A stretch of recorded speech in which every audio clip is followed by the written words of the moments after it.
తపస్సు చేయటానికి తగినట్టి స్థలమేది నారదా? ఓం నమః శివాయ, ఓం నమః శివాయ, ఓం నమః శివాయ. నారాయణ నారాయణ. దధీచి మహర్షుల ఈ ఆశ్రమం ఉపయుక్తము, తపస్సు చేయడానికి అనుకూల స్థలము కూడా. దధీచి దంపతులతో కనుక నేను కూర్చుని తపస్సు చేస్తే వారి తపస్సు వల్ల లాభం కలుగుతుంది. పద నారదా, దధీచి ఆశ్రమానికి వెళ్దాం. నారాయణ నారాయణ. ఓం నమః శివాయ, ఓం నమః శివాయ, ఓం నమః శివాయ, ఓం నమః శివాయ, ఓం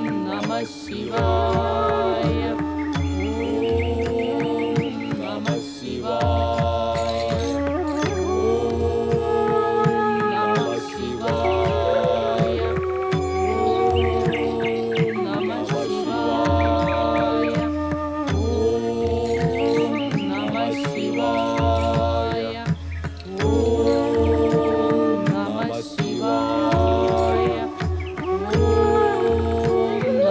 శివాయ, ఓం నమః శివాయ, ఏం దేవి, మేము లేని సమయంలో నారదుడు ఇక్కడికి వచ్చాడా? అతను రాకమానుతాడా? వచ్చాడు. నేను అతడికి తమ ఇచ్ఛను, తమ ఆదేశాన్ని తెలియచేశాను కూడా. నేను స్పష్టంగా చెప్పాను, తపస్సు చేయకపోతే దర్శనం సాధ్యం కాదని. అప్పుడతడు తపస్సు చేయ నిశ్చయించుకుని వెళ్ళిపోయాడు.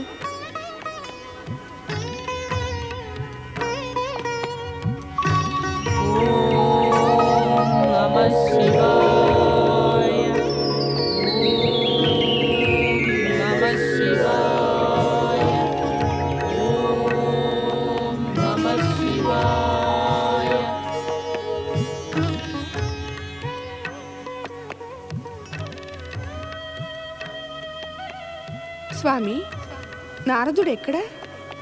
నారదుడు ఎంతో చతురుడు, దురదృష్టి గలవాడును.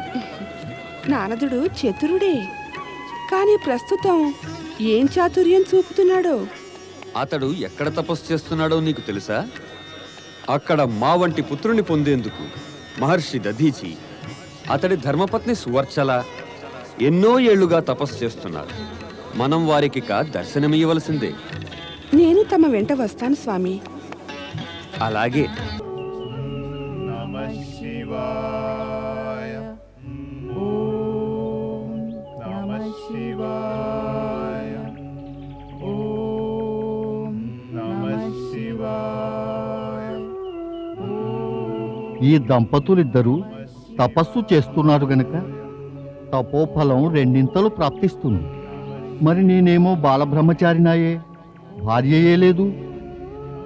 ఈ సువర్చలలాగా నాకు ఒక భార్య ఉండి ఉంటే నాతో తపస్సు చేసేది. అప్పుడు నా తపోబలం కూడా రెండింతలై ఉండేది కదా. ఆ పరమేశ్వరుడు కూడా త్వరలో దర్శనమిచ్చేవాడు. భార్యా విహీనుడైన ఈ బాలబ్రహ్మచారి చేసే తపస్సు పరమేశ్వరుణ్ణి ఎప్పుడు చేరుతుందో ఏమో. ఓం నమః శివాయ, ఓం నమః శివాయ, నమః శివాయ. మహర్షి దధీచి, అమ్మా సువర్చలాదేవి, కళ్ళు తెరవండి. కళ్ళు తెరువు ఋషివర్య, కళ్ళు తెరువు. భక్తవత్సల పరమేశ, పార్వతీమాత, జై పరమేశ, జై శివశంకర.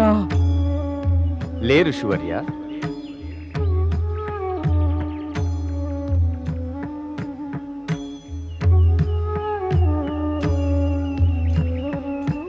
నీ మదిలోని కోరిక ఏమిటి ఋషివర్య? ఓ త్రికాలదర్శి, సర్వేశ్వర, సర్వజ్ఞ, నా మనస్సు నా మనోవాంఛితం తమకు తెలియనివి కావు. మీ దివ్య సాక్షాత్కారాన్ని పొందిన పిమ్మట ఇంకా నాకేం కోరికలు మిగిలుంటాయి దేవేశ్వరా?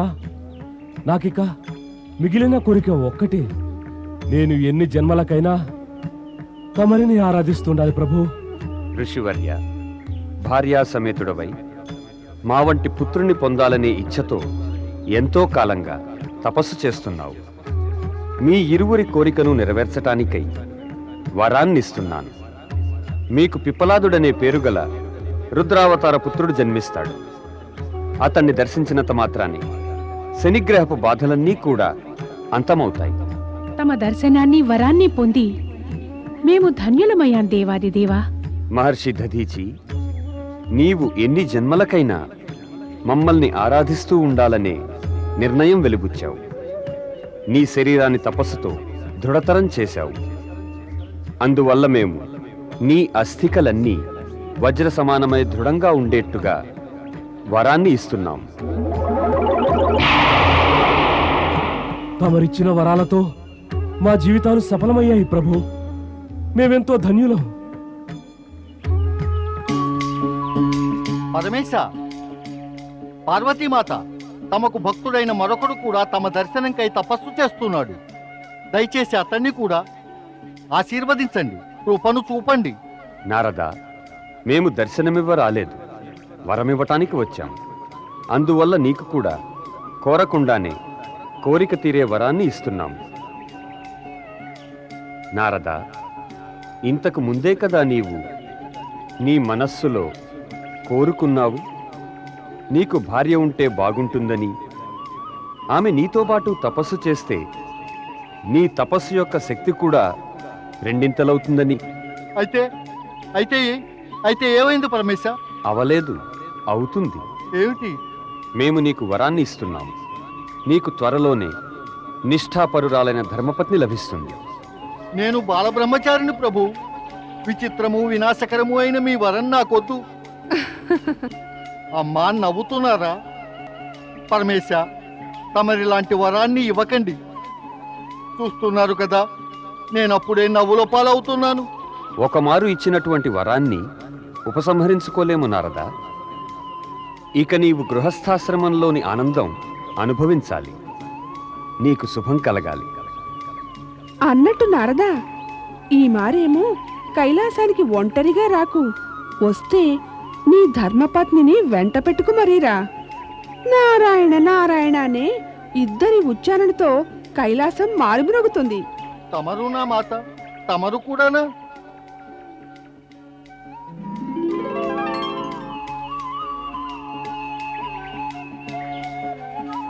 మంచి వరం పొందారు దేవర్షి. మీకు మా శుభాకాంక్షలు దేవర్షి.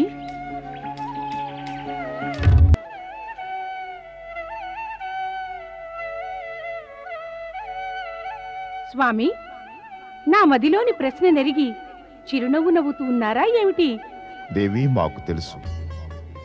నీకు మేము కావించిన సృష్టి, దాని రచనా విధానము విచిత్రమనిపిస్తున్నాయి కదూ. నీవు యోచిస్తున్నావా? త్వష్ట మహర్షి చేసేటటువంటి శక్తి ఉపాసన యొక్క ఉద్దేశమేమని, దాని పరిణామం ఏమిటని? స్వామి, నా మనస్సులోని ప్రశ్న మీకు తెలిసిపోయింది కదా, దానికి సమాధానం చెప్పండి. ప్రస్తుతం నీ ప్రశ్నకు సమాధానం ఇవ్వడం మాకు సాధ్యం కాదు దేవి.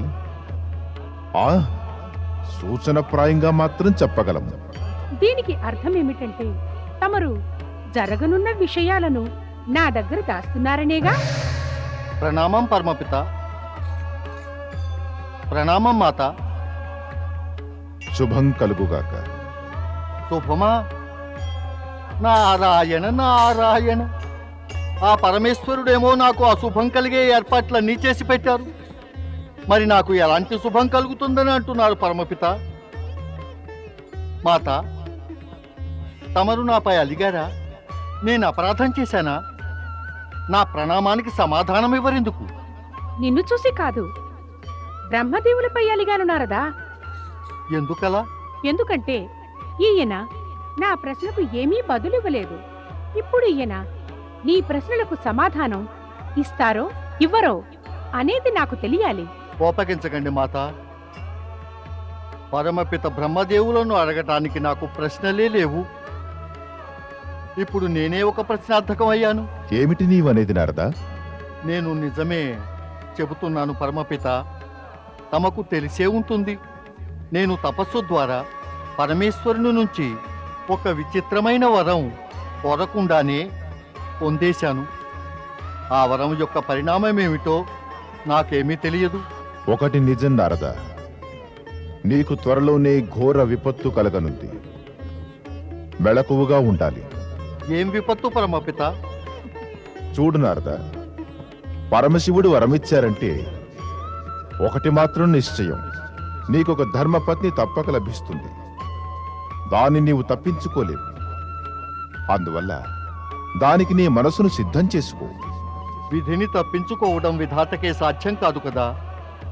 జరిగేది జరగనివ్వండి. కానీ నీవు అడగదలిచిన ప్రశ్న ఏమిటి? ఆ నారదుడు ప్రశ్న అడగడానికే వచ్చాడు. దానికి మీరు సమాధానం ఇవ్వాలి. ప్రశ్న కాదు, సమాచారం మాత. పరమపిత, నేను అనుకోకుండా నా బాల్యమిత్రుడు మేనల్లుడు తమ మనుమడు అయిన పర్వతుణ్ణి కలుసుకున్నాను. అతడు తమకు పరమభక్తుడట. ఎల్లప్పుడూ తమరి నామాన్నే జపిస్తాడు. ఇదన్నమాట సమాచారం. ఇక చెప్పు, ఈ సమాచారాన్ని గురించిన నీ ప్రశ్న ఏమిటి? అదే, తమరు ఇటువంటి భక్తులందరికీ దర్శనమివ్వరేమని, వారికి బ్రహ్మలోక ప్రవేశం ప్రసాదించరేమని. దర్శనము సిద్ధులు భక్తులకు సాధువులకే లభిస్తాయి.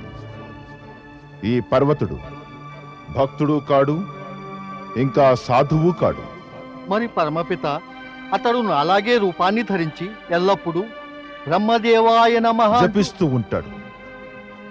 వట్టి మోసగాడు. వాడిదంతా నటన ఆడంబరములు. కేవలం పై వేషాలు వేసుకు తిరుగుతాడు. లోపలంతా కూడా శూన్యమే. పై మెరుగులు చూపి భ్రమింపజేయ చూస్తాడు. అతడి మనస్సు నీ మాదిరిగా భక్తి భావంలో నిష్ఠతో మునిగి తేలుతూ ఉండదు నారదా. అతడు నిన్ను అనుకరించ ప్రయత్నిస్తున్నాడు. కానీ అతడికి అది సాధ్యం కాదు. అతడికి చెప్పు, బ్రహ్మ విష్ణు మహేశ్వరుడు ప్రసన్నుల్ని చేసుకుని వరం పొందే ఆలోచన తక్షణమే మానుకొమ్మను. అంతా ఇక మీ ఇష్టం. పరమపిత, ఇక నాకు సెలవివ్వండి. దేవి, నారదుడి విషయమేదో మమ్మల్ని అడగదలిచినట్టున్నావే?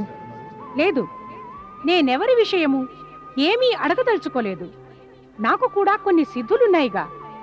కావలసినప్పుడల్లా అన్నీ తెలుసుకుంటాను. జయ జయ బ్రహ్మదేవ, జయ జయ బ్రహ్మదేవ. నారాయణ నారాయణ నారాయణ, శ్రీమన్నారాయణ నారాయణ నారాయణ. జయ జయ బ్రహ్మదేవ, జయ జయ బ్రహ్మదేవ, జయ జయ బ్రహ్మదేవ. నారదా, మిత్రమా నారదా, నేను నీకోసమే వెతుకుతూ తిరుగుతూ ఉన్నానయ్యా. రావయ్యా, రావయ్యా. ఏమీ లాభం లేదు, ఏమీ లాభం లేదు. నా కోసం వెతికి ఏమీ లాభం లేదు. అంతా వ్యర్థమైపోయింది. ఏమిటి నీవనేది మిత్రమా? నేననేది ఏమిటంటే, ఇకపై నీవు బ్రహ్మ విష్ణు మహేశులను ప్రసన్నులు చేసుకునే ఆలోచన కట్టేయి. నేనిప్పుడే పరమపిత బ్రహ్మదేవులను కలిసి వస్తున్నాను. ఏమన్నారు బ్రహ్మదేవులు? ఆయన నాకు నీ గురించి చెప్పినదంతా నీవు వినగలవా? ఆ, చెప్పు మరి. ఆలోచించుకో పర్వత. చెప్పమంటావా? నీవు చెప్తే వింటాను మరి. నారాయణ నారాయణ. విను పర్వత. పరమపిత బ్రహ్మదేవులు అన్నారు, పర్వతుడిది మోసము, ఆడంబరము, ఒట్టి నాటకం అన్నారు. తనకు లేనివన్నీ ఉన్నట్టు నటిస్తూ ఉంటాడన్నారు. అతడి మనసులో నిజమైన భక్తి శ్రద్ధ లేవన్నారు. అతడు బ్రహ్మ విష్ణు మహేశ్వరులను ప్రసన్నులు చేసుకుని వారి దర్శనం పొందే ఆలోచన కట్టిపెట్టాలన్నారు. తెలుసా? మిత్రమా నారదా, బ్రహ్మదేవుడు ఏమనుకుంటే ఏం, నేను మాత్రం నా నిర్ణయం మార్చుకోను. నీ ఈ పట్టుదల వల్ల లాభమేమిటి మిత్రమా పర్వత? నేను ఒక కఠోర తపస్సు చేస్తాను. దానితో ముగ్గురు ప్రసన్నులై నేనడిగిన వరం తప్పక ఇచ్చి తీరాలి. ముగ్గురు ఎందుకు? నేను బ్రహ్మదేవునికై తపస్సు చెయ్యను. నేనిప్పుడే ఈ క్షణం నుంచే బ్రహ్మదేవుణ్ణి ఆరాధించడం మానేస్తున్నాను.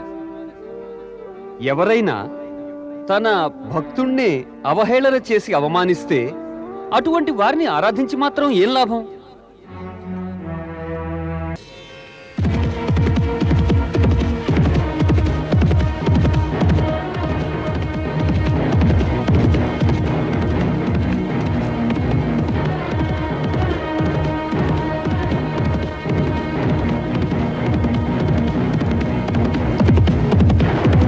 నారాయణ నారాయణ, రక్షించు ప్రభు, రక్షించు.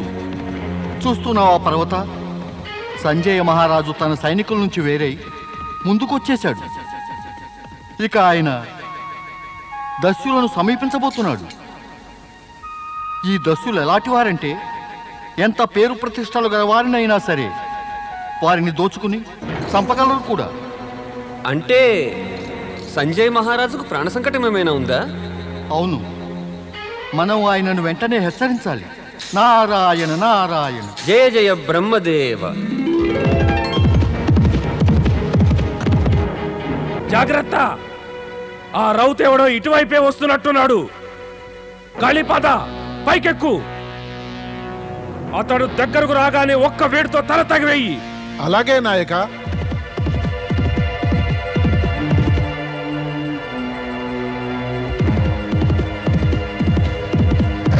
జాగ్రత్త మహారాజా, ఆగండి, ముందుకు వెళ్ళకండి. అక్కడ ఎంతో క్రూరులు, భయంకరులు అయిన దస్యులున్నారు. యుద్ధం చేసేందుకు వ్యవధిని ఏమాత్రం ఇవ్వరు. వెంటనే దాడి చేసి సంహరిస్తారు. దయచేసి ముందుకు వెళ్ళకండి. మా రాజ్యంలో ప్రజలను దోచుకుని చంపేసే దస్యులున్నారంటే అది మాకు సిగ్గును ఖేదాన్ని కలిగిస్తోంది.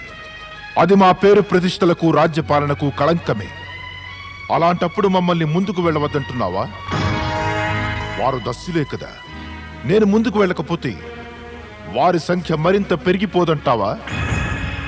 అలా దస్యుల సంఖ్య పెరిగిపోతే మా ప్రజలకు ప్రాణ సంకటం కాదంటావా? నేను రాజునై ఉండగా ఈ దస్యుల సంఖ్య పెరిగిపోయినట్లయితే నేను ప్రజల పట్ల విశ్వాసఘాతకుండని అనిపించుకోనంటావా? మునివర్య, ఆ దస్యులెవరైనా నన్ను వారిని ఎదిరించకుండా మీరు ఆపివేయడం తగిన పని కానే కాదు. నాకు, నా ప్రజలకు అది హానికరం కూడా. లేదు, నీ మాటల్ని వినిపించుకోను. కర్తవ్య బాధ్యతను విస్మరించని మీ మాటలు వింటే నాకు ఆనందాశ్చర్యాలు కలుగుతున్నాయి. తమ ప్రజలను గురించి ఇంతగా ఆలోచించే మీ వంటి మహారాజులు అరుదుగా కనిపిస్తారు. మీ ప్రజా శ్రేయస్సుకై మీ ప్రాణాలనే లెక్క చేయకుండా అరాజకత్వాన్ని రూపుమాపదల్చిన మీ కార్యదీక్ష అభినందనీయమే. కానీ రాజా, మీరు ఒక్కరు, వారేమో సంఖ్యలో ఎక్కువ ఉన్నారు. ఈ శక్తి పరీక్ష ఏమాత్రం సరితూగదు సుమా. మునివేషధారి మహాశయ, నేనొక రాజును. నన్నిలా భయభీతుణ్ణి చేసి నన్ను, నా కర్తవ్యాన్ని, బాధ్యతను నెరవేర్చకుండా చేస్తారా? ప్రజలకు కలిగిన ఈ ప్రాణ సంకటాన్ని తొలగించనివ్వరా? హంతకులిలా విచ్చలవిడిగా మా రాజ్యానికి ఒక కళంకమై ఉండటం సహించమంటారా? రాజభవనంలోనే ఉండి భోగభాగ్యాలను అనుభవిస్తూ ప్రజలను మాత్రం ఇలాంటి దుస్తుల వాత పడవేయాలంటారా? లేదు మహాశయ, రేపు మా ప్రజలే కనుక నీతి న్యాయాలకు బద్ధులై నిలదీసి నన్ను ప్రశ్నించవస్తే, మాకు రాజువై నీవేం చేశావని అడిగితే ఏం సమాధానమివ్వను? ప్రజలను మభ్యపెట్టగలిగిన మరణించిన తర్వాత భగవంతుడికి ఏం చెప్పుకోను? నిష్ఠను, కర్తవ్యాన్ని విస్మరించినట్లయితే మృత్యువుకు పిమ్మట ఇటు చూసినా ఎటు చూసినా కూడా నరక ద్వారాలు మా కోసం సదా తెరిచే ఉంటాయి. తప్పక నేను ఆ దస్యులను దండించి తీరుతాను. రాజా, మీ ప్రజా వాత్సల్యము, కర్తవ్య నిర్వహణ అభినందనీయమే, నాకు సంతోషమే. కానీ రాజా, ప్రశ్న ఏమంటే మీకున్న పరిమిత శక్తితో మీరనుకున్నదంతా సాధించగలరా? మీరు ఒంటరిగానే ఆ ప్రాణాంతకుల్ని దండించగలరా? సాధ్యం కాదు. వారు దండనకు పాత్రుడే. ఒక మహారాజుగా తమరి కర్తవ్యమేమంటే మీరు వారిని సంహరించాలి. దానికై వారిని మించిన శక్తిని ఉపయోగించండి. మీరు గనక ఒంటరిగా వెడితే మీ ఉద్దేశ్యము నెరవేరదు. మీ ప్రాణాలకు అపాయమే కలుగుతుంది.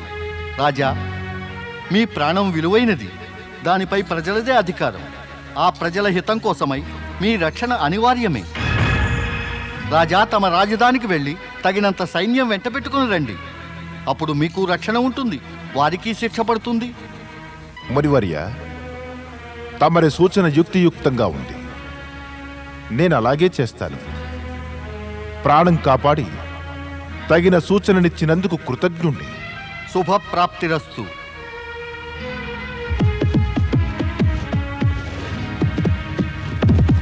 నాయక, నాకు అనిపిస్తోంది గుర్రపు టెక్కల ధనం వినడం వల్ల రౌతు వెనుదిరిగాడేమో. ఆయన మళ్ళీ ఇక్కడికి తిరిగి రాడు.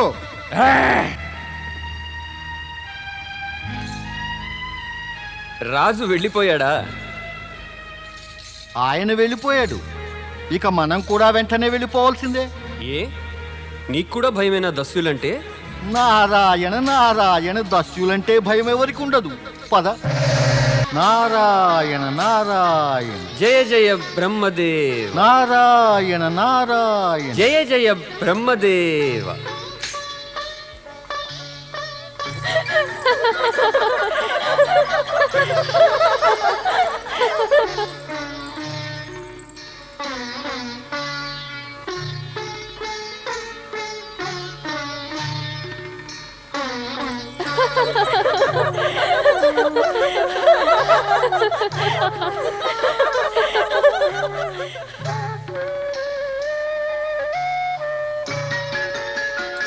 మిత్రమా, ఏం ఆలోచిస్తున్నావు?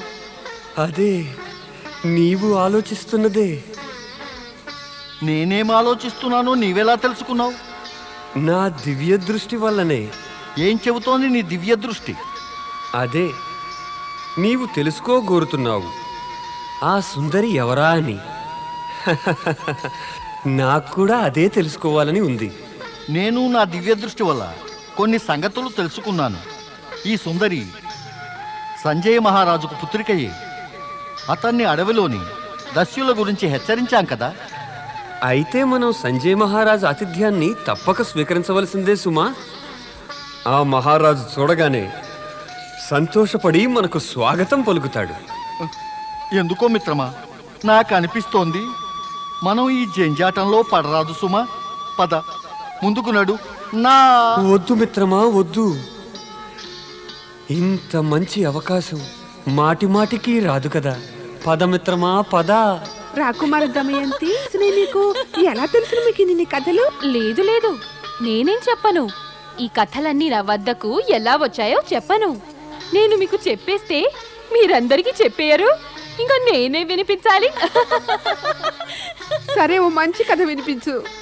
నేను కూడా అదే అనుకుంటున్నాను. సరే వినండి. ఒక భయంకర రాక్షసుడు అడవి వైపు వెళ్తున్నాడట. మరొక భయంకర రాక్షసుడు అడవి నుంచి వస్తున్నాడట. అబ్బా, అప్పుడేమైంది?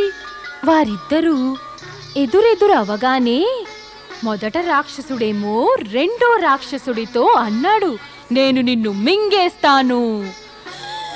రెండో వాడన్నట్ట, ఓరి మూర్ఖుడా, ఒక రాక్షసుడే రాక్షసుణ్ణి తినగలిగితే నేను ఈ పాటికల్లా నిన్ను తినేసి ఉండను. పద, రాక్షసులు కాని వారిని వెళ్ళి తిందాం పద. అంతే. ఆనాటి నుంచి రాక్షసులు కాని వారి సంఖ్య తక్కువ కాసాగింది. రాక్షసుల సంఖ్య మాత్రం పెరిగిపోయింది. సంజయసేన మహారాజు విచ్చేస్తున్నారహో.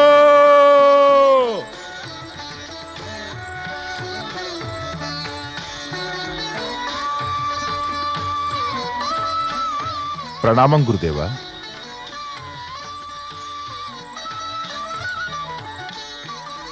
ఆసీనుడు కండి.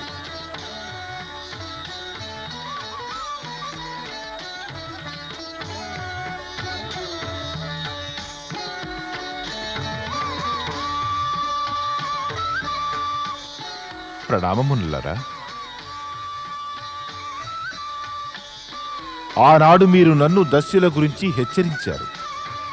కానీ ఆ తొందరలో మీ పరిచయ భాగ్యాన్ని నేను పొందలేకపోయిన మాట నిజం. మా అదృష్టం కొద్దీ మీరే స్వయంగా ఇలా విచ్చేశారు. మీరెవరో నేడైనా తెలుసుకోవచ్చునా? నారాయణ నారాయణ. నేను నారాయణ భక్త నారదుని. ఇతడు నా బాల్యమిత్రుడు, సహాధ్యాయి, ప్రాణమిత్రుడైన పర్వతముని. ఓ రాజా, నిజం చెప్పాలంటే మా వంటి మునులు ఇలా రాజభవనాల్లోకి రాకూడదు సుమా. ప్రయోజనము లేదు. ఎటొచ్చి మేమిటివైపుగా వెళుతూ ఉన్నప్పుడు మాకు తెలిసింది ఇది తమరి భవనమేనని. అప్పుడు అనిపించింది తమ దర్శనం చేసుకు వెళ్ళవచ్చని. తమరిరువురికి మా రాజ్యసభకు సుస్వాగతం. రాజా, ఆ దస్యులకు మీరేం శిక్ష విధించారు? వారు మా పొరుగు రాజ్యం నుంచి వచ్చిన దస్యులు. మా సైనికులను చూడగానే పారిపోయారు.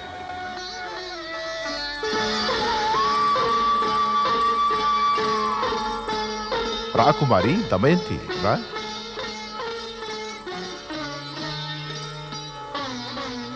చూడు, మన వద్దకు మునీశ్వరులు విచ్చేశారు. వీరు నారాయణ భక్తులైన నారదులు.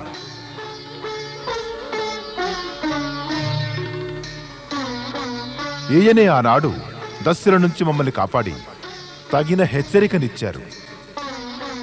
వీరి వెంట వచ్చిన వారు వీరి బాల్యమిత్రుడు పర్వతముని. మునివర్యులకు దమయంతి ప్రణామం. శుభమస్తు. నీ భవిష్యత్తు ఉజ్వలం కావాలి. మునివర్య, నా గతం ఉజ్వలమైనది, వర్తమాన కాలము ఉజ్వలంగానే ఉంది. భవిష్యత్తు ఉజ్వలమే అవుతుంది కదా.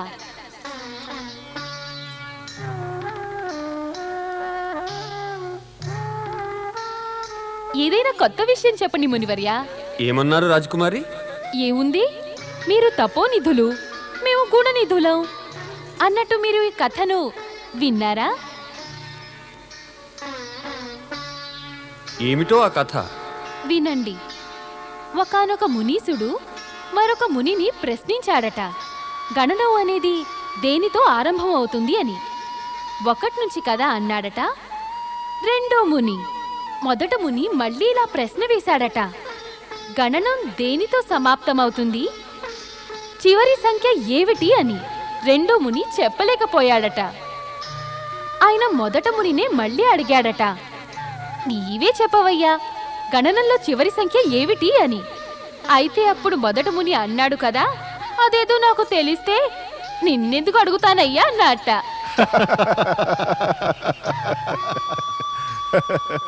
మా పుత్రికకు వినోదం ఇష్టం, నవ్వుతూ నవ్విస్తూ ఉంటుంది.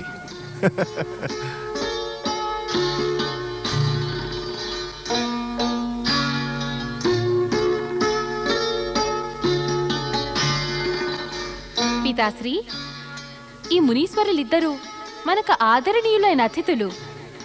వీరికి సదుపాయాలన్నీ మనం తగిన రీతిలో ఏర్పాటు చేయాలి. అవశ్యం, అవశ్యం.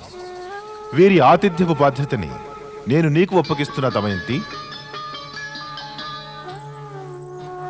పితాశ్రీ, తమ ఆశీర్వాదం ఉంటే నేను ఏ బాధ్యతనైనా నిర్వర్తించగలను.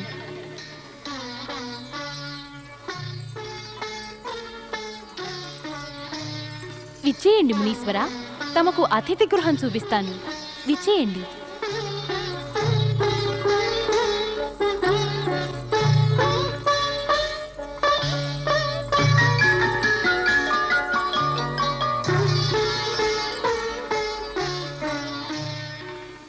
ఈ మహర్షులిద్దరూ మనకు ముఖ్య అతిథులు. వీరికి సదుపాయాలన్నీ పూర్తిగా జరిగేలా చూడండి. ఏమాత్రం పొరపాటు జరిగినా మహారాజు కఠినంగా శిక్షిస్తారు. తమ ఆజ్ఞలన్నింటినీ శిరసావహిస్తాం రాజకుమారి. వెళ్ళు. రండి మునివర్య. నారద మునివర్య, ఇదే తమ శయన మందిరం. మీరిక్కడ విశ్రమించండి. మీకే వస్తువు అవసరం అనిపించినా మా సేవకులను ఆదేశించండి. వారు తమ ఆదేశాన్ని వెంటనే పాటిస్తారు. మునివర్య, మీరు విశ్రమించడానికి మరొక మందిరం ఏర్పాటు చేశాం. మీరు నా వెంట రండి. రాజకుమారి, మీరు అనవసరంగా శ్రమ పడుతున్నారనిపిస్తోంది. నేను తపస్విని, నారాయణ భక్తుణ్ణి. నేను ఒకే స్థలంలో ఉండడము, నివసించడం అనేది సంభవం కానేరదు. తపస్సు చేసుకునే వారికి ఇది అనుచితం సుమా. ఈ రాజభవనంలో ఉండడం, భోగభాగ్యాలను అనుభవించడం అనేది మా తాపసులకు చాలా నిషిద్ధం కూడా. రాజకుమారి, మమ్మల్ని వెళ్ళనివ్వండి, అదే ఉచితం కూడా. మిత్రమా నారద, నీకేమిటి కష్టం? నారద మునివర్య, మీరొక తపస్వి, గృహస్థు కారు.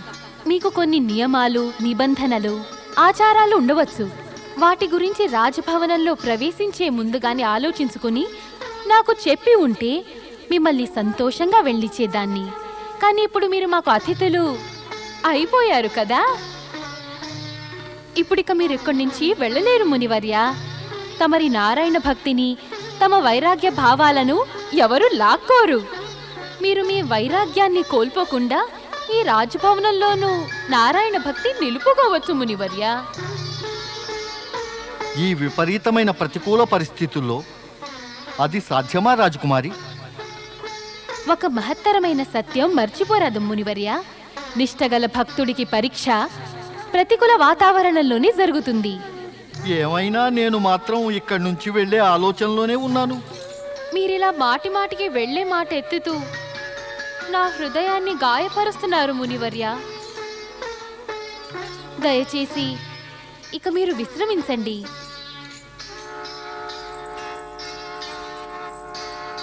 నారాయణ నారాయణ.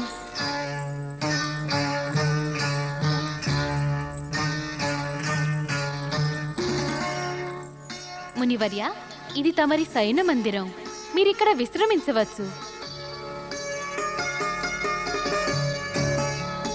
మునివర్య, మీరు నేటిదాకా మునుపెన్నడూ కూడా కన్య, స్త్రీ, ఎటువంటి మహిళను చూడలేదా? లేదు లేదు, అటువంటిదేమీ కాదు. నాకేమో అలాగే అనిపిస్తోంది. నేను ఇప్పుడే ఒక 25 మంది అమ్మాయిలను పిలిపిస్తాను. రాత్రంతా వాళ్ళని చూస్తూ కూర్చోండి.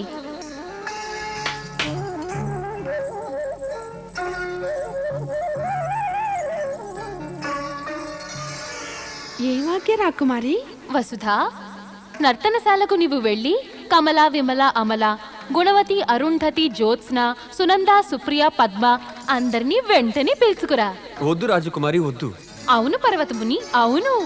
సునంద, భావన, చిత్ర, రాధ, ఉషా, లత, భారతి వీరందరినీ త్వరగా పిలుచుకురా. రాజకుమారి, ఏం చేయమంటున్నారు? అలా చేయకండి. చెయ్యవద్దా? అయితే సరే, చెయ్యనులేండి. ఇక మీరు విశ్రమించండి. నాకు సెలవివ్వండి. ప్రణామం.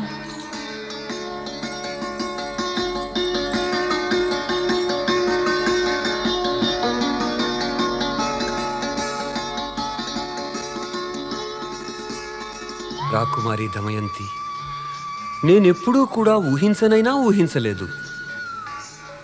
ఇలా అలంకరించిన భోగభాగ్యాల మందిరంలో విశ్రమిస్తానని నేనెన్నడూ అనుకోలేదు. మరి నా అదృష్టమే నన్నిలా నీ వద్దకు లాక్కొచ్చిందని అనుకుంటాను. ఇకపై చూడాలి, ఈ నా అదృష్టం, నా అదృష్టరేఖను లిఖించిన ఆ విధాత ఇక ఏమేం అద్భుతాలు చూపిస్తారో.